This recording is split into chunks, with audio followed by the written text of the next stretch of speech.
Welcome, everybody, to the Michigan Cannabis Industry Association, to our CannaCast. I am Ida Pearlie, the Deputy Director. And I'm Isaiah Roberts, the Development Director. And today, joining us is our board member, Mark Passerini from Ohm of Michigan.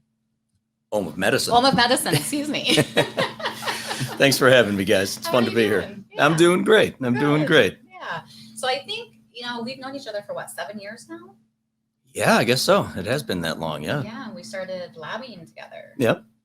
What really led you into the cannabis space? What motivated you to want to get involved?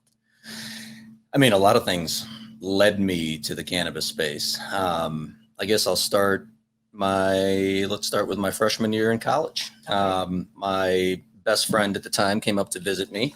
It was my first month in college, and now my business partner, Keith. Okay. And it was a Friday, and we decided that the first thing we were going to do is go out and smoke a joint in his car. So we did just that. And about halfway through the joint, oh no, we got a knock on the window, and it was an Ann Arbor Police Department plant police officer, and it was terrifying. I'm a freshman. I'm 18 years old, first time out of the house, and I'm thinking to myself that this is not going to be good. I'm going to get kicked out of school. My mother's going to kill me. I'm going to, lose my financial aid. Who knew? I didn't know what was going to happen, but I knew it wasn't going to be good. So cop comes up and takes our IDs, goes back to the car, comes back and gives it back to us and says, guys, I'm going to let you go, but be careful. If I wanted to be a real jerk about this, I could give you guys a $20 fine and take all your pot. Oh my goodness. And I'm not going to do that. So just be careful tonight. And Keith and I are sitting there like, what did he just say? If you wanted to be a jerk about it, he could give us a $20 fine. So we didn't know. I didn't pick my college based on the policies of the city, but Ann Arbor happens to be one of the very first city to decriminalize cannabis back in 1972. And, that's when I learned that. I realized. Amazing. So it was kind of an eye-opening type situation where I realized that there are actually some places that have some sensible cannabis policy. Right. Fast forward to 99, the New Year's Eve, 99 to 2000, I was in Amsterdam with a bunch of friends of mine. Mm-hmm. And, at that time I was 21 years old 24 years old. And I had known what to expect out of New Year's Eve in the United States. I grew up in Chicago, and every New Year's Eve was just a total shit show. Right. You've got broken heels, broken dreams everywhere. You've got people crying in the streets, puking in the streets, fights everywhere come 1 or 2 in the morning. And that was not what we experienced in Amsterdam.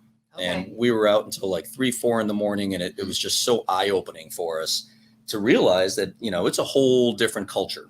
When you take alcohol out of the mix, and not that it was out of the mix, there were a few bars in here and there, but it wasn't such a big part of their culture as it was in America for kids in their 20s. Right. It just became a really, really impactful point in my life when I realized that cannabis is a whole lot safer. Cannabis is something that our society has rejected for so long, but, didn't need to. It's unnecessarily. So in 2008, when President Obama at the time announced that he wouldn't be going after state legal programs, my partner and I decided that it might be something that we wanted to take a look at. And of course, I got a phone call from Ryan Basor. Ryan came down to Chicago with a whole plan and a plan of attack and some fervor and excitement that we jumped on board right away. We were excited to jump into this industry. I went out to California and spent 2 weeks in Southern California and Northern California and checked out all the different dispensaries out there, tried to get a feel and a sense of how it was being done, how patients were getting served on the West Coast, because that was the only place in the country where it was really happening at that point. Okay. For the most part, nobody this side of the Mississippi was doing it. Right. But yeah, so that's kind of how it all started. I did a little research. I noticed that a lot of the places that I had gone to all basically had the same model. Okay. There was a counter with product on the inside. There was, registers behind it, usually a line.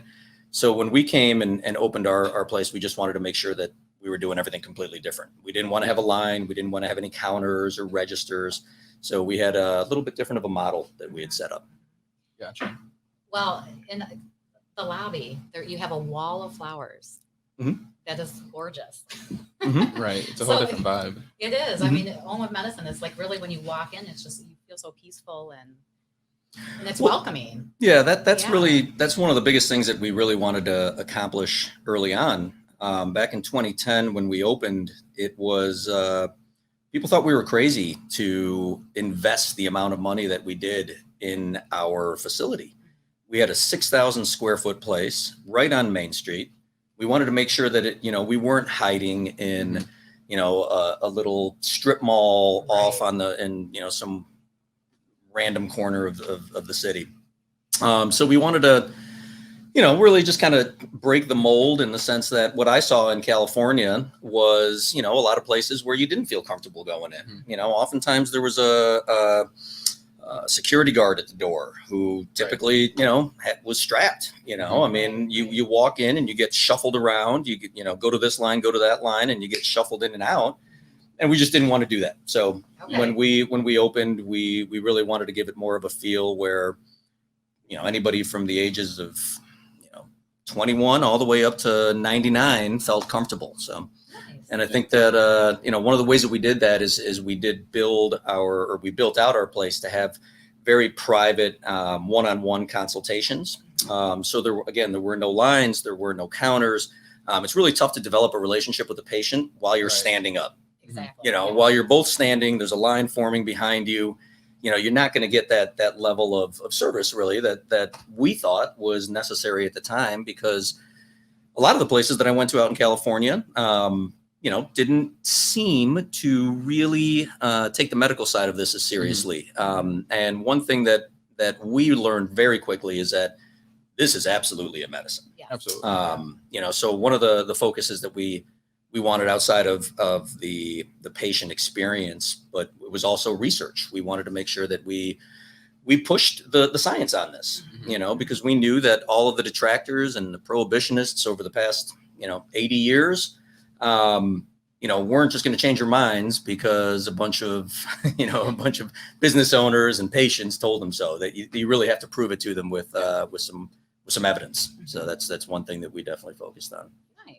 Okay. Yeah, I remember when we went to Home of Medicine's grand opening for Rec. It was Oh, yeah. late in, I think it was like around December of 2019. Yep.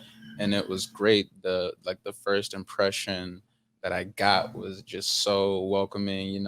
I had pointed out the plants on the wall. One thing that really caught my eye was just the amount of art. You don't see that a lot in your typical dispensary. So I was so fascinated learning, these stories of who the artist was, and I'm not even on the topic of marijuana yet or cannabis yet. And I'm just like, all right, I've been in here for 15 minutes and I'm just still eye gazing and stuff like that. And everybody's, sitting down. It's very comforting. People are learning and informing about the medicine that they use and what benefits them, and just the whole inside feel. And I got that the first step, and I walked in, just felt like family. Had you ever been to the old facility, or was that the first time you were at Home of Medicine? That was the first one I was at Home of Medicine. I Okay. don't think I was at the old facility. So we moved into the facility you were at in 2018. Must have been May of 2018. So for the first 8 years, we were directly across the street. Okay. Yep. We were on the third floor, and it was a very different atmosphere, but similar, had that same like really comfortable vibe. It was one of our employees that insisted we get a living wall. Madeline, Okay. longest running employee of Home of Medicine. She's been there 8 years. I think probably one of the longest employees in the state of Michigan. Shout out to Madeline. Yeah, Shout out to Madeline. Doing good, girl. Yep. We love your ideas. Absolutely. Actually, we have a lot of people at Home of Medicine that have been there for 5, 6, 7, 8 years. Madeline, Tim, Wow, Lindsay, nice. Luke. We've had people that have stuck with us back when it was scary. Yeah. I mean, back then there were people like Ryan that were, getting all enrolled in the system, and it was really scary. And I think that I think about those young people at that time. I mean, I was definitely had trouble going to sleep. Right. And, Right. I know that, but anyway, we got off topic. It's okay. All good. But no, the place across the street was definitely special. And that's where we really built out those rooms. When we moved to the first floor on Main Street, it was with kind of getting ready for the inevitability of a whole lot more people coming through our doors because of adult use coming online. Right. Yeah. We always wanted to bring cannabis to Main Street. It was nice that we were on the third floor for a little while, but then we brought it to the first floor. And now we're bringing cannabis literally to the street with curbside, which is incredible to me. That is really incredible. Yeah. What were some of the upticks you've seen with curbside? And do you think that would have been even like possible if you were still on the third floor with everything that has happened over the past year and a half and some change? Well, it would have really been a real pain in the butt for our employees if we were on the third floor and to run up and down 3 flights of stairs every time a car pulled up. That's true. No, curbside's been great. I'm really thankful that the administration and the state allowed for it. It's important, obviously, during COVID. Being on Main Street, it definitely kept us alive. But a lot of cannabis businesses, especially dispensaries these days, during COVID have really thrived. We haven't really seen that uptick as much as most, only because of the fact that we really rely on foot traffic in downtown Ann Arbor. Right. And downtown Ann Arbor right now is a ghost town. Well, not right now. We're opening up a little bit, so it's getting a little bit better. But for the past 12 months, it's been a straight up ghost town. It's been really sad to see a lot of the businesses, the long time mom and pop businesses that have been there for 20, 30, 40 years, right down the block from us, closed down over this past year. Right. So, it's been a little bit of a struggle. I think, everybody's had their own struggles during COVID. We've definitely had ours, but curbside is definitely been something that's been a bright spot for us. And I think that, definitely being on Main Street, one thing that we've seen is just a lot of older folks. We've always kind of had that older clientele, just because we've, again, really focused on the medical part of it. I think we're the only dispensary in the state to have a chief medical officer for about 7 years. Wow. That's impressive. One. Yeah. Doctor, have you met Dr. Latinas? I have not. Okay. I have not. I know you know Dr. Evan. Yes.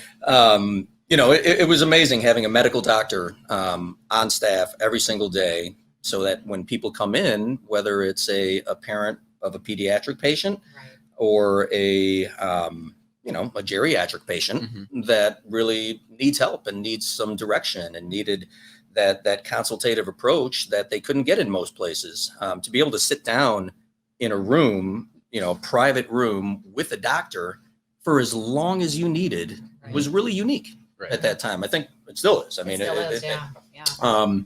we don't have that anymore. Obviously, with COVID, the rooms are closed.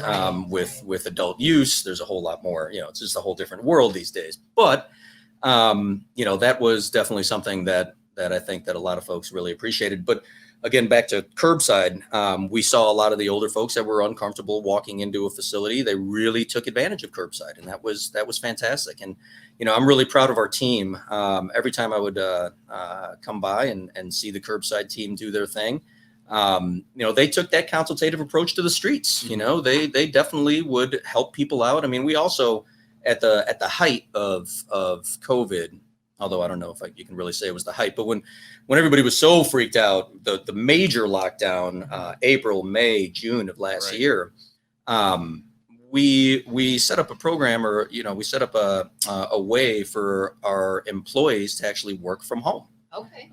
And take calls and still keep that consultative approach. So that way, when people did call in, we would have people that, from the comfort of their couches, would be, be that ear and that kind of cannabis coach, so to speak. That's so important. Yeah, absolutely. Just because, again, being a pediatric parent, when you're searching for medicine, or an older adult, breaking down the stigmas is so hard, and that's what we're in the process of doing, is normalizing cannabis as medicine. And so to be able to give that comfort, just to call and talk and get those anxieties out of the way is it's awesome. Yeah. Yeah. What were some of the main inquiries or the main reasoning for the consultations? Like, what did you see a lot of your patients like walking away with when the consultations ended? You mean product wise or just knowledge wise? Knowledge and product wise, kind of. Yeah, yeah. It really, I mean, I guess it depends, right? I mean, we had so many people over the years that would come through looking for, whether it's help with sleep or PTSD or, all the different ailments that cannabis can help with. I think the biggest thing was to have somebody to be able to sit down and explain to them what titrating your dose means. Explain to them how to slowly introduce cannabis into your daily regimen. Also how to layer the different methods of administration. Our chief medical officer had such a great bedside manner with a lot of our patients, where he was able to sit with them and really go through, because we all have very unique physiologies. Right. And, cannabis is going to affect me different than it does you. One strain may put you right to sleep, but it will probably get me going, because nothing puts me to sleep, unfortunately. But it's, I think it was really useful for people to feel heard and feel respected and understood, because one thing I've always instilled in all of our employees is to take good notes, to really treat this as for what it is. It's a medical consultation. So I think a lot of the folks really appreciated the fact that when they would come back, it was like cheers. We knew your name. We knew that, your son's baseball game was yesterday, and we would ask about it. We would look into the notes in our files, and we would see that you tried 14 milligrams of CBN with, 8 milligrams of CBD capsule, or, whatever it was. And then we would try to tweak it and try to find the perfect thing for that particular patient. So, I think when they walked out, most people got a sense of, we always like to say that we wanted people to feel like when they walked out of Ohm, that they would look back and be like, where did I just come from? How did people have, people have mundane lives. They run around and drop the kids off and go to, the grocery store and, it's just errands. Yeah. But when you came to Ohm of Medicine, it was a different feel, It's definitely it's a different vibe. That's for sure. Yeah. Yeah. So I think that was, that's something we accomplished, I think, pretty well over the year. And we definitely have like a community, a community focus. One thing that we always wanted to have Ohm of Medicine be was kind of like an headquarters for all things cannabis. So we were, I think we were the only ones for a long time to have all sorts of events, and partly because we had such a big space. Right. Having a 6,000 square foot facility on Main Street, you got to utilize it. Absolutely. So we would, and I know you'll love this. We had live music every month. Yeah. We've had DJs there. We've had bands. We've had like 3-piece jazz bands. It's been so many different really cool live music events that we've had. We've had political activism workshops, which are really cool. We, from local level all the way on up to the federal level, really. There was a woman by the name of Sabra Briere, who was our city councilwoman back in 2010, 2011. And she was our champion at the city level for what we were doing. And she held a whole hour-and-a-half long workshop, a session with all of the locals that wanted to learn how best to lobby their local legislators. We did the same thing 4 or 5 years ago with Senator Irwin. He actually did another one last year during COVID. So, things like that. We would have yoga classes. We've been doing yoga since 2010. We've been doing comedy shows since 2011. Every month we have free comedy shows. For a couple years there, when it was just patients, we would allow patients to medicate during the comedy shows. We had a volcano at every table. So we had about 4 or 5 tables. We would supply the cannabis all ground up, ready to go. It was free. Comedies was free. The comedy show was free. The cannabis was free. The laughs were free. Wow. It was an incredible, How could you not go? Like, Exactly. And someone who loves to medicate and laugh, it's peanut butter and jelly if you really think. Yeah, exactly. Medicine, comedy, come on. And it was awesome because the comedians would actually, you could just sense that the comedians were in a different zone. Right. You know, they're like, oh, wait a second, these people aren't drunk. I'm not getting heckled. Right. They're actually listening. Yeah. You know, they're laughing almost too much, you know, so they're getting like confidence out of it and trying new material. And, you know, when a comedian's confident, it comes off. So, I mean, Absolutely. it really vibed. It was a pretty cool scene there for a little while. Yeah. And we Wow. still do comedy. I mean, not during COVID. Yeah. But we will get right back to that again. We actually have an employee over at Home of Medicine that is quite the comedian himself, and he's going to start organizing those shows. It's pretty cool. Gonna I'm lead the trail. excited. Well, we'll be there. Yep.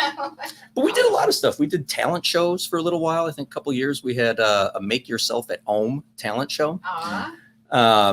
We have DJ Short grow seminars. We've always been big proponents of growing your own, which isn't typically what a dispensary Urges.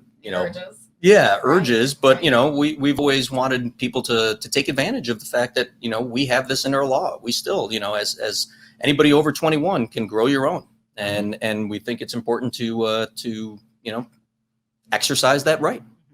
So we actually have a DJ Short. I know you mentioned this earlier before we got online here.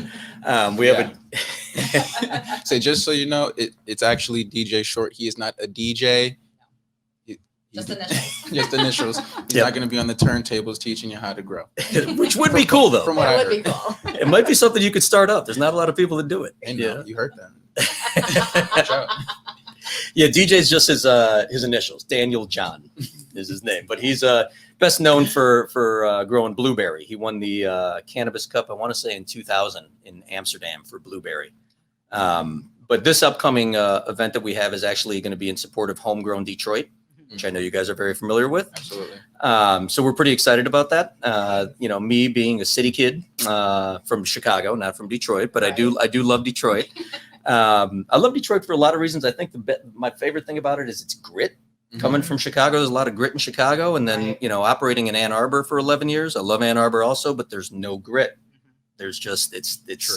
it's a very safe place, which is great. Mhm. You know, Right. you want to be in a safe place, but I love just the vibe in Detroit, and I'm excited to really support that whole initiative. The Homegrown Detroit initiative is something that I think that more cities around the country need to take a look at. Absolutely. We're excited for it too. Yeah. Big Detroit's one of changes. my favorite cities, and it's just a different feel when you go to there and just in downtown Detroit.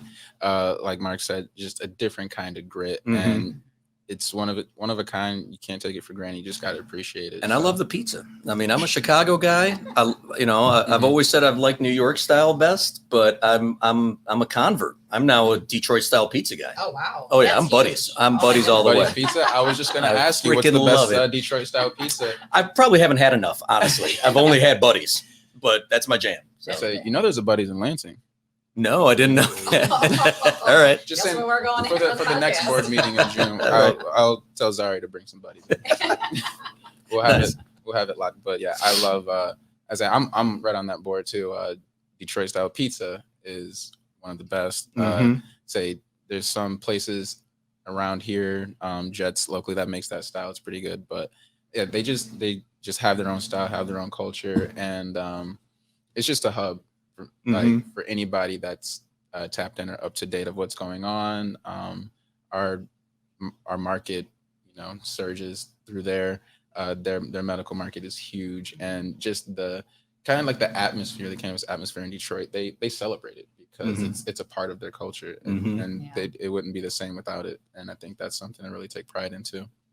Yeah, no doubt, no doubt. And I think Michigan as a state is starting to really make a name for itself in the cannabis culture, cannabis community. I mean, people always kind of associate California, Colorado, just because they were the first to legalize. Right. They're quick.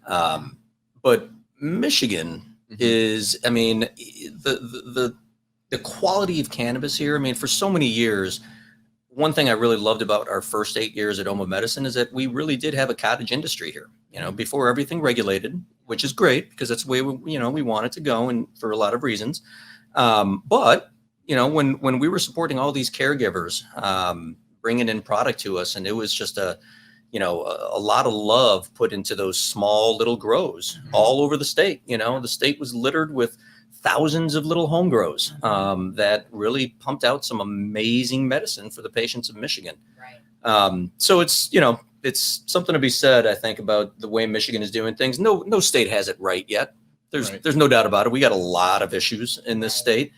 We just ended a MiCIA board meeting. I feel like I'm in the office looking at the camera. We just ended an MiCIA board meeting, and we talked about all these different issues that the state has. And it's frustrating, but there's a lot of things that the state's done right. The fact that we have the lowest taxes is huge. We have a pretty good, I don't think it's enough, but 2.5 ounces is a good limit. Most states are only 1 ounce for adult use. Okay. But yeah, it's there's definitely a lot that Michigan should be proud of, and I'm excited to be a part of it. Again, I'm not a Michigander, I am a Chicagoan, but I did go to school at the University of Michigan, and I have spent the last 11 years in Ann Arbor, and it's Ann Arbor is always known to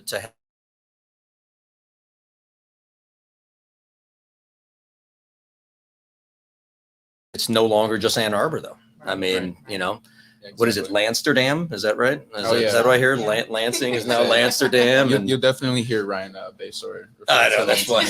Lamsterdam. Absolutely, shouts out to him. But yes, so being from Chicago and going to school at U of M, was it that incident from your freshman year that made you want to plant your roots in Michigan instead of kind of do your research on any other like national or statewide market like Illinois? No, well, I definitely wanted to be in Ann Arbor, mainly because of its history. Right. I mean, it made sense to me to not go to municipalities where I wasn't wanted, where the cannabis movement wasn't wanted. Right. So the choice to start in Ann Arbor was strictly because of its history, 100%. Hash bash. Obviously, 50 years of cannabis reform rallies on the diag in the heart of the University of Michigan was, it just made sense for us to go to a place where we're not going to get hassled, which we haven't. Thankfully. I mean, 11 years and we haven't had any issues with law enforcement or anything, and it's been. And you have such a tight knit community too. There's a lot of charities that you're involved with within the community. Yeah, so that's one of the other focuses that really we wanted to have from the get. We wanted to make sure that we were very politically active. We wanted to make sure that we were active on the research front. We wanted to make sure that we were a part of the community, and we weren't gonna basically just serve the people that walk through our doors, but serve the community at large. So we did. We partnered with a lot of nonprofits. We've been doing this for years. This is one thing that I'm really proud of.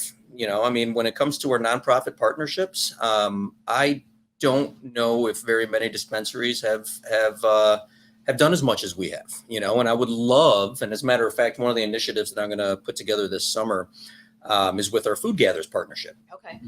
We've worked with Food Gatherers out of Ann Arbor for the past 10 years, and Food Gatherers is basically a local food bank. For the past 3 or 4 years, we've been one of their top donors. Oh my goodness. And the way that we do that is all through the cannabis community, through donations. For 9.5 years, we did not take tips at Home of Medicine. Wow. We do now. A few people lobbied hard for that, but for 9.5 years, whenever people said, "Oh, can I give you $1 or $2?" we said, "No. Give it to the Food Gatherers." Oh, wow. And we got to a point where we were at a giving level that was equivalent to we were in the same realm as Verizon Wireless, Toyota, Domino's Pizza, Wow. Domino's Pizza, and Kroger. That's impressive. It was called I think it's the Top Banana Award or breadwinner status is what it was. But yeah, so I mean, between the Food Gatherers, which by the way, what I'm going to try to do is try to get all of the Ann Arbor dispensaries to start supporting. Maybe not as much, but just start supporting Food Gatherers, because it's not about Home of Medicine. It's not about what we have been able to do, but it's the cannabis community. And that's what showed me. As a matter of fact, the last quarter of 2020, October, November, December was our biggest quarter ever in donations for Food Gatherers, which blows me away because it's such a tough time. Right. I mean, people were hurting at that point and everything was closed down and, the economy was a mess. but somehow, and this is just proof positive that the cannabis community is a compassionate one. Absolutely. People found it to dig deep and give a little extra. People always gave a little extra during the holidays. Right. So we've always get a little bit of a boost, but this was our best quarter in terms of community donations and giving. That's It's so awesome. impressive. Yeah. That really is. And that speaks volumes for what you do and your impact on the community. Yeah, well, we just gave people an option, Exactly. and people took it because, as we all know, people that use cannabis are good people. Exactly. We have good hearts. We Right. have compassion. There's no doubt about it. But, Food Gatherers is just one of the many, we've worked with Open Heart Magic, which is an amazing organization over the past few years. They find volunteer magicians to go to Mott's Children's Hospital at University of Michigan. Yeah. They also have places in Chicago and Cleveland. It's a Midwestern nonprofit. Okay. We've also worked with the Cancer Support Network over the past few years.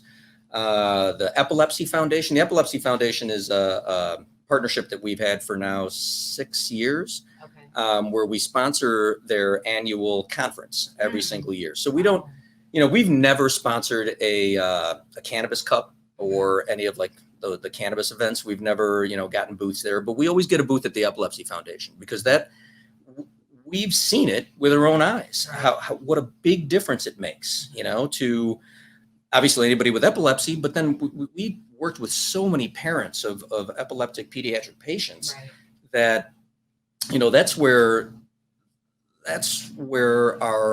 we really dug deep, when things happened in 2012 and 13, when people were going to jail, when, all these things happened, a lot of people just left because, it's scary, and it's a big risk. But Keith and I dug deeper because we realized that what we were doing, we knew we were in the right. I mean, when you see all these people coming in and them telling us that, this is changing their lives, they're getting off their opiates, all of those things. The I mean, quality of life. yeah, it's just like, how do you can't walk away from that. Right. You'll risk anything for, all those people that we've been able to help. Right. Right. And it's, speaking of opiates, one thing that I'm really excited about too is the fact that we do have a distinction of being the only dispensary in the country that's actually partnered with a major university on an IRB approved study and get published in a medical journal. In 2016, we worked with the University of Michigan on a pain study. We had, I think, about 400 patient participants. And what the study found was a 63% decrease in opioid use. Oh my goodness. That's and huge. that was at the time when the opioid crisis was just, starting to become major, national news. Right. And it was really impactful in the sense that a lot of the state's laws moving forward after that started to include opiates. If you had an opiate prescription, you were now eligible to use cannabis in Illinois, for example. Okay. So, one of the things that we wanted to focus on was community and research, but, more so that political activism. Right. I mean, unfortunately, nothing's going to get done unless Congress passes a law. And what's the opposite of Congress? Progress. Exactly. So without like the experts weighing in and educating our lawmakers, our politicians, nothing's going to get done. So, one thing, like I said at the very beginning, what we really wanted to do is be the most transparent and compliant facility in the state, but we wanted to really have an open door policy with all of our lawmakers. So when we first opened, we invited in our mayor, our chief of police, our city council, our state senator, our state representative, even our county prosecutor. People thought it was crazy to invite him in. He's no longer there, but he was not a big fan of cannabis. But it was important. It was important to show them, exactly what we're doing it, how we're doing it, but most importantly, why we're doing it. And that was where you change the hearts and minds of folks. Exactly. And I think a lot of times these politicians and many of them were prohibitionists and, thought that, we were selling the devil's weed. Right. And, but they would walk out and it would, you could just see something click every single time. It would make more sense to them. Yep. But that's important at every level. You know, I mean, you want to do that at the municipal level. I mean, like I said, we had all of our city council in, but we've also had a couple of U.S. Congress people in. Debbie Dingell, for one. Right. Debbie Dingell was a little hesitant, a little reticent early on to talk cannabis with me. But then she just got sick of me popping up everywhere. I just popped up everywhere, and I got all my friends in legislature to talk to her, and she heard it from every angle, where she finally ended up showing up and, you know, spending 90 minutes with us. And next thing you know, she's sponsoring a bill in Congress for cannabis research. Wow. So, Okay. you know, we had Debbie Dingell at our place. We had Representative Earl Blumenauer. Okay. Are you guys familiar with Earl Blumenauer? Nope. Not yet. All right. Well, Earl's a hero of mine, so I'm glad to kind of tell you about him. Please. Earl is literally the one person in the in Congress in Washington, D.C. that's been pushing for cannabis legalization, for cannabis reform for the past 30 years. Okay. He's out of Oregon, but you know, he's been the champion. He's kind of been like Jeff Irwin of Capitol Hill. Nice. Okay. Yep. Jeff Irwin also came by to our MiCIA Yes, shouts out to Jeff. board meeting to say hello. Shout out to Jeff. But Jeff's been a huge champion for us for a decade, and Earl Blumenauer has been a champion on Capitol Hill for the past 3 decades. Okay. As a matter of fact, the last time he was out here was for the legalization campaign. He met with Robin, myself, and a group of about 20 different activists when we were in the process of trying to legalize in the state of Michigan. And then after that, when he learned about our study, he sent our study in a memo to every single representative of Congress, Oh my goodness. trying to convince them that to take a look at cannabis as an alternative to opiates, because it's real. And guess what? Here's some proof. Exactly. So, at every level, I think, you know, political engagement is important. And if you're in the cannabis business and you're not politically engaged, you're doing it wrong. Right. Yeah, it's a lot tougher. Flat out. It is. It is. Yep. Yeah. So speaking on that, you know, why you're the chairman of our board. Vice chairman. Excuse me. Vice Vice chairman. chairman. Sorry, Drew. Watch out now. Sorry. So you don't see his name on the office right there? You gotta Yeah, exactly. Come in official. Drew. That's right. But why was it so important for you to, you know, be a part of the MiCIA? Oh, for a lot of reasons. I mean, number one, when the MiCIA started, it was the very beginning of the regulatory, framework that we were all going to have to work under. And just seeing what happens in every state, and how oftentimes politicians get in the way and can screw things up, it was clear that, you know, we needed some experts at the table.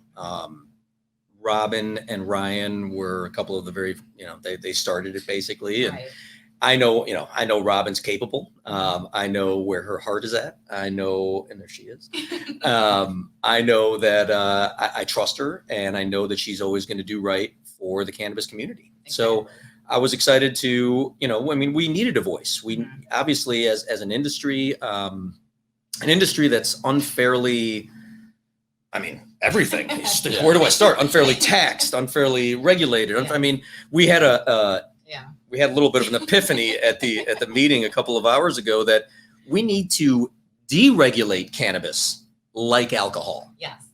Not regulate cannabis like alcohol. We need to deregulate it like alcohol. Yes. The fact that we're, you know, there's the seed to sale, and it's essentially like we're selling enriched uranium when you know it's objectively the safest substance known to man. Right. Mhm. Right.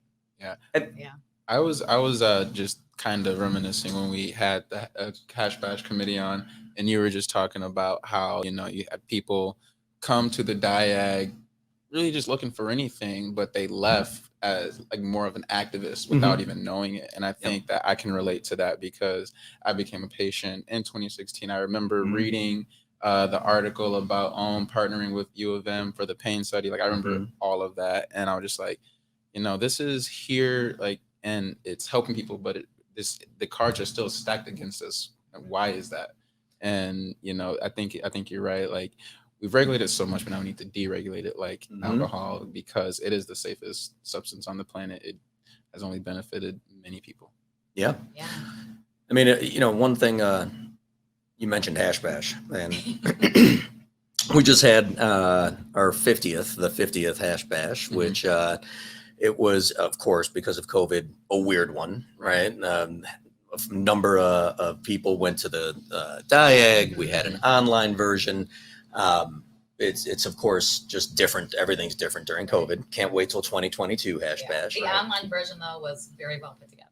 I mean, we worked hard on it. Yes. And it was, I think it, a lot of hard work. yeah, but I think it, for the first time, it went pretty smooth, actually. Yeah, I'm pretty excited about it. But what you said, I think is what gets me excited about Hash Bash and it's hard to really gauge what's happening on a virtual version or even, but next year, I mean, you'll see it in people's eyes. It's pretty incredible, 10 to 15,000 people show up. Right. And I think I may have mentioned this, even if you get 1%, 1% of the people to actually go out that year and do something, that changes everything. Yes. It really does. You get 150 activists out of, a 2-hour event. Why are we not doing that more often? Right. Yeah. Well, and it's helping people understand they have a voice and their voice matters. Exactly. And I think people don't understand how powerful that is. Yeah. And so it's just educating them. Well, it's also, there's some sort of a fear for some reason and I get it, to get politically active because, politicians somehow have been made out to be like, movie stars or something. Like people get like verklempt and tongue tied. They can't talk to them. But the fact is, we're the experts. Right. Yeah. They're making policy on something they don't understand. Right. Some of them do, Right. the Jeff Irwins of the world and the Earl Blumenauers of the world. Some of them do, but most of them don't. Right. And if we don't speak up, then we're really screwed. Exactly. Yeah. Well, no one else will. Right. Yeah.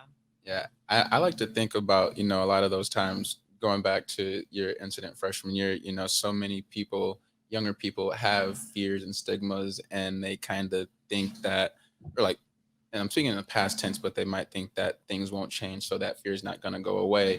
When that's just not true. I always find myself kind of dissolving that stigma, and a lot of that inspiration comes from you, Mark. Just your journey and everything, but like letting people know, like there are some officers that do see the sensible side and just understand that some people are just misguided and need to do a little bit more research. And I think that's a pressing issue that we're finding that, is crumbling in the age of information, that you can just, go on the internet and learn, research, watch webinars, seminar, anything. I think that the fact that we're in that age is awesome. Yeah, no doubt. I mean, there's positives and negatives to this new digital age that we're in. But the biggest positive, the biggest silver lining in my mind is that no more BS. Right. Yeah. The propaganda and prohibition worked for so long because people couldn't look up the facts for themselves. Yeah. People couldn't find the truth. You have to just kind of believe the government. Right. Mm-hmm. Believe, what easier said than done. Yeah. Yeah. But it's exciting that we're at a point now as a society, at least, that we're open to plant medicines, of all types, right. Which is exciting. There's a lot going on in this world these days. Exciting. And I think it's, I'm excited to see where the next decade takes us, because this past decade's been quite the roller coaster. That's Absolutely. for sure. I feel like every couple of days we just take a huge step in some direction with cannabis. I'm just like, we're already here. Like, tell me how we're not in the future. Right. Yep. I know. Pretty insane. Yeah. The next thing comes the science, though. Yep. Yeah. Well, we thank you so much for joining us today and sharing your story. Are we done? Was that an hour? Holy cow. Almost. Wow. So about 40 minutes and some change. Oh, man. All right. You want to keep talking? We can keep talking. What didn't we talk about? What didn't we talk about? What else do you want to touch on? I guess, one thing is that we're going through a little bit of a transition in zone of medicine these days. Okay. About a little under 2 years ago, we were acquired by a national company. Right. And that was, necessary for a lot of reasons. The biggest reason is that, we like many cannabis companies that have been around for 10, 11 years, unfortunately, you have to deal with the IRS. Right. And, this is one of the biggest issues in the cannabis world right now is 280E. 280E essentially is this antiquated tax code from the 80s that essentially doesn't allow cannabis companies like myself, like ours, to write off basic business expenses. So we're basically taxed at about a 75% effective tax rate. Wow. So we had a huge judgment go against us, and it was either shutter our doors, close our doors, lay off all of our workers, and basically just shut down, or we had to find somebody to kind of help us out and take over our operation. So we did a lot of searching, and I think when this was right around 2018 when we got licensed for the first time. So for 8.5 years we were very gray area. We weren't licensed. There was no one that ever knocked on our door and said, hey, we're just here to take a look around and make sure you're doing, we basically made our own rules, and we did them as best as we could. Or we tried to do our best in every way. But in 2018, when we finally did get licensed, we were bombarded with a lot of the major players in the United States. The Crescos and GTIs and Veranos and Curaleafs and MedMens and Acreages and all these people calling us. And to be honest with you, I wasn't comfortable with a lot of the principles and the players and the motivations.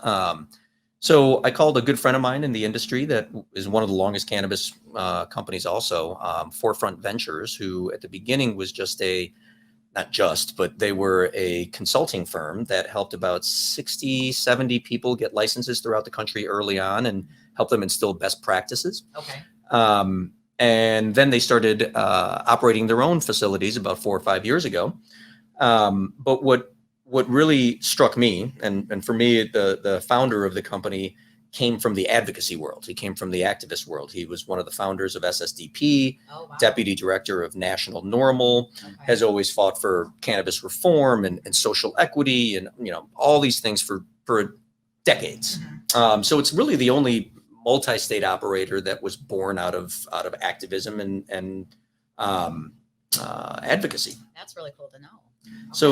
So when I went to him and said, hey, how do I navigate these waters? He basically said, well, what if we want to throw our hat in the ring? And I said, well, that's real easy. Let's do this. Right. So you people may have noticed that on our Facebook and on our website, it says Home of Medicine still, but it's Mission Ann Arbor. So Forefront is a company that had acquired us, and Mission is their brand for their stores. And Mission is actually, I think it's still, we were the very first MSO to support LPP back in, before, I think this was like 2 years ago. We had a letter writing station, which is very cool to the prisoners, cannabis prisoners. We would have our dispensary consumers and customers write letters to people in prison, just supporting them. But yeah, Mission and Forefront have a long history of just doing the right things, which I was excited about. And that's what made it such an easy choice for Keith and I. Chris Crane wrote a great article, I want to say like 3 years ago in Forbes, basically supporting home grows, which same type, I mentioned earlier that a lot of dispensaries don't typically support home grows. Most MSOs aren't going to outwardly, promote home grows. Well, we do. And that's, and that's something that's kind of unique. And yeah, so there's a lot of big, we're going to have some big announcements throughout this year. A lot of different partnerships that we've had. I already mentioned the fundraiser for Homegrown Detroit that we're going to have, I think, on May 16th. Shameless plug. Mark your calendars for May 16th. DJ Short's Grow Session supporting Homegrown Detroit. But yeah, not sure where was I going with that? You were explaining about Mission. Yeah. So we're going to be called Mission Ann Arbor pretty soon. Home of Medicine name will not be around forever, just like anything else. But I'm excited about the future. I'm definitely excited about the work that Forefront and mission does. I think that it's definitely in line with our values that we've always had. And I'm excited about the future. Absolutely. Well, and just explaining, just helping people understand, what happened and why you did it, and who you chose to partner with is huge. Mm-hmm. And it's just, again, it's that community involvement, and it's moving the cannabis industry forward. Mm-hmm. Yeah. And just figuring out where people's hearts lay at. That's very important too, like moving forward. Yep. My question is, Home of Medicine located in Washtenaw County? It is. So I read an article about the $500,000. No. Taxes. No. Go ahead. Sorry, I'm interrupting. I have a bad habit. We can add that to the list. All right. But I think I saw the prosecutor wasn't prosecuting for sex crimes, local or like small doses of cannabis, psychedelics, and all that. And how like important is that, like, for the community to kind of have like a safe haven for these things? Huge. So Ellie Savitt is his name. Ellie Savitt just got elected as county prosecutor, and he took the place of Brian Mackey, who I brought into our facility. Actually, he wouldn't come into our facility. I had to go meet him in his office. But this was 10, 11 years ago. Right. Different times. Yeah, different times indeed. But Ellie Savitt has been amazing. And this is just a new era of county prosecutors.